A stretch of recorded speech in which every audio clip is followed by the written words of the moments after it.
అన్ని మాసాల్లోకి 5వ మాసం శ్రావణ మాసం. శ్రావణ మాసం చాలా పవిత్రమైన మాసం. అసలు శ్రావణ మాసం ఎలా ఏర్పడింది? శ్రావణ మాసంలో మంగళగౌరి వ్రతానికి ప్రత్యేకత ఏమిటి? శ్రావణ మాసంలో ఏ దేవుణ్ణి ఎక్కువగా ఆరాధించడం వల్ల మన దరిద్రాలన్నీ పోయి అష్టైశ్వర్యాలు కలుగుతాయి? ఇప్పుడే తెలుసుకుందాం. మాసం ఎలా ఏర్పడింది? చంద్రుడు పౌర్ణమి గడియల్లో శ్రవణ నక్షత్రానికి దగ్గరగా రావడం వల్ల శ్రావణ మాసం ఏర్పడింది. శ్రవణ నక్షత్రం చూడటానికి 3 నక్షత్రాల సమూహం లాగా అనిపిస్తుంది. ఈ 3 నక్షత్రాలు అర్థం ఏంటంటే వామనుడు వేసిన 3 అడుగులు. శ్రావణ మాసంలోనే అదితికి కశ్యపికి వామనుడు జన్మిస్తాడు.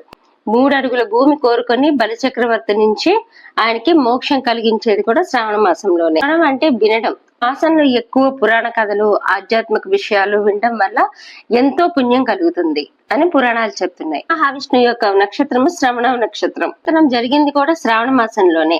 అప్పుడు హలాహలం పుడితే శివుడు తన కంఠంలో ఉంచుకుంటే అమ్మవారి కంఠం మీద చేయి పెట్టగానే హలాహలం కంఠంలోనే ఆగిపోయింది. అందుకే కంఠంలో హలాహలం దాచుకున్న ఆయన్ని నీలకంఠుడు అంటారు. అందుకే శ్రావణ సోమవారం రోజు మనం దానికి జలంతో అభిషేకం చేసి బిల్వపత్రం ఉంచడం వల్ల ఎంతో పుణ్యం కలుగుతుంది. విష్ణు పుట్టిన నక్షత్రము శ్రవణ నక్షత్రం. అందుకే ఈ మాసంలో శివకేశవులు అని తేడా లేకుండా ఇద్దరిని పూజిస్తారు. శ్రావణ మంగళవారం రోజు అమ్మవారి నోము నోస్తారు. గౌరి వ్రతం ఎందుకు చేస్తారో తెలుసా? ఒకప్పుడు ఒక వర్తకుడికి లేక సంతానం కలుగుతుంది. ఆ పుట్టిన అతనికి నిండా 16 ఏళ్ల ఆయుష్ ఉంటుంది.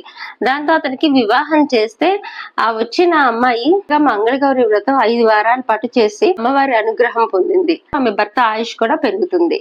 ఈ మాసంలోనే రామకృష్ణులు జన్మించారు. సో ఈ శ్రావణ మాసం అన్నిటికీ చాలా పవిత్రమైన మాసం. మహాభారతంలో ద్రౌపది చాలా కష్టాల్లో ఉన్నప్పుడు సాక్షాత్తు శ్రీకృష్ణ వారే శ్రావణ మాసంలో మంగళగౌరి వ్రతం చేయమని ఆమెకి సలహా ఇచ్చారు. శ్రావణ మాసంలో మీకు ఎదురైన అనుభవాలను కామెంట్ చేయండి. పురాణ రహస్యాల కోసం తెలుగు పురాణ రహస్యాలకి సబ్స్క్రైబ్ చేసుకోండి.